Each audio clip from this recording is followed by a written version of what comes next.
நண்பர்களுக்கு வணக்கம். இந்த காணொளியில் நாம் காண இருப்பது திருமணம் தாமதமாவது ஏன். ஒரு முறையான சரியான திருமண வயது என்பது பெண்ணாக இருந்தால் ஒரு 25 வயதுக்குள், ஆணாக இருந்தால் ஒரு 28 வயதுக்குள் திருமணம் ஆகிவிட்டால் இந்த பிரச்சனையே கிடையாது.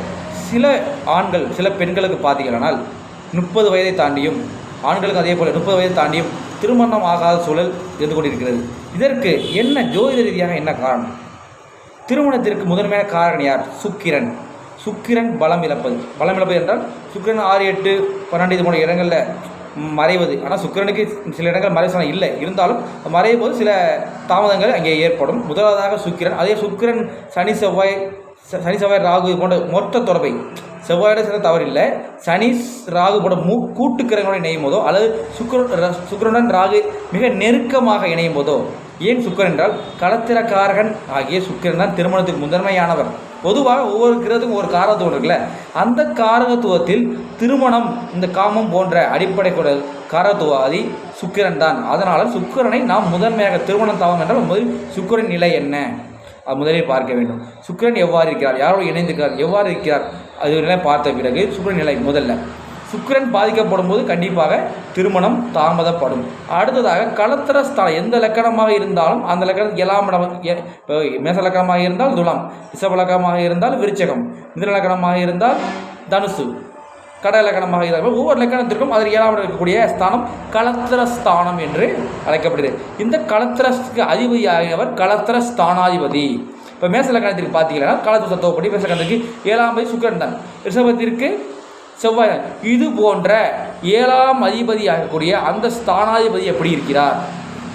திருமணம் தாமதம்னா முதல்ல சுக்கிரனை பார்க்கணும். அடுத்து அந்த ஸ்தானாதிபதி எப்படி இருக்கார், அவர் 6, 8 போன்ற விஷயங்கள் மறைஞ்சிருக்காரா, இல்லை சனி செவ்வாய் தொடர்புகளை மொத்தமாக பெற்றிருக்காரா, இது போன்ற விஷயங்கள்லாம் கண்டிப்பாக இருக்கும். திருமணம் தாமதமாகுதுன்னா இது போன்ற விஷயங்கள், உன் சுக்கிரன் பாதிக்கப்பட்டிருப்பார் அல்லது 7ஆம் அதிபதி எந்த லக்கணமாக அந்த 7ஆம் அதிபதி மறைகிறது, மறைவு ஸ்தானங்கள் அமர்வது, பாவக்கிரகங்களுடன் இணைவது, இது போன்ற அமைப்புகளுக்கும் திருமண தாமதப்படும். நீங்கள் திருமண அவருடைய ஜாதகங்களை பாருங்கள், நான் சொல்லக்கூடிய விதி அப்படியே பாருங்கள், அப்படியே இருக்கும். அடுத்ததாக சுக்கிரன் 7ஆம் அதிபதி 7ஆம் இடம். அடுத்து 7ஆம் இடத்தில் பாவக்கிரகங்கள் தொடர்பு கொள்வது. ஒன்று சனி பார்த்துருக்கலாம், இல்லை சனி இருக்கலாம், இல்லை ராகு இருக்கலாம், இல்லை ராகு கேதுகள். ராகுவும் கேது எப்பயுமே 7 கலர் இருக்கிறனால லக்கணத்தில் கேது 7 ராகு, இல்லை 7 கேது லக்கண ராகு, இது போன்ற அமைப்புகளில் இருக்கும்போதும் திருமண சர்ப்ப கிரகங்கள் அந்த 7ஆம் இடத்தையும் லக்கணத்தையும் தொடர்பு கொள்ளும் போதும் திருமணம் தாமதப்படும்.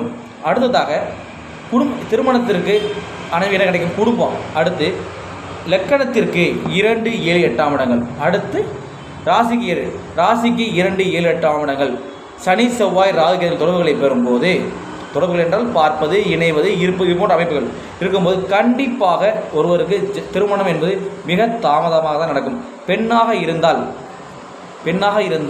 28 வயதுக்கு மேலும், ஆணாக இருந்தால் 30 வயதுக்கு மேலே தான் இது போன்ற அமைப்பு உள்ளவர்களுக்கு திருமணம் நடக்கும். அதுவும் லக்கணத்துக்கு 7ஆம் இடம் மட்டும் பாதிக்கப்பட்டிருந்தால் 28 வயதுக்கு மேலும் 30 வயதுக்குள்ளே திருமணம் ஆயிரும். இதே லக்கணம், இது ரொம்ப கவனமாக கேட்டுங்க, லக்கணமும் ராசியும் இரண்டுமே பாதிக்கப்பட்டிருந்தால், ஆணாக இருந்தாலும் சரி பெண்ணாக இருந்தாலும் சரி, லக்கணம் ராசி 2 பாவகங்களுமே சனி செவ்வாய் ராகு தொடர்புகளை பெற்றிருந்தால் கண்டிப்பாக அந்த ஜாதகருக்கு திருமணம் என்பது பெண்ணாக இருந்தால் 32 வயதிற்கு மேலும், ஆணாக இருந்தால் 35 வயது மேலும் திருமணம் நடக்கிறது. நீங்கள் பாருங்கள், நான் சொல்கிற விதியை பார்த்துங்க. சுக்கிரன் 7ஆம் அதிபதி 7ஆம் பாவகம், இந்த 2, 7, 8ஆம் இடங்களோட ராசி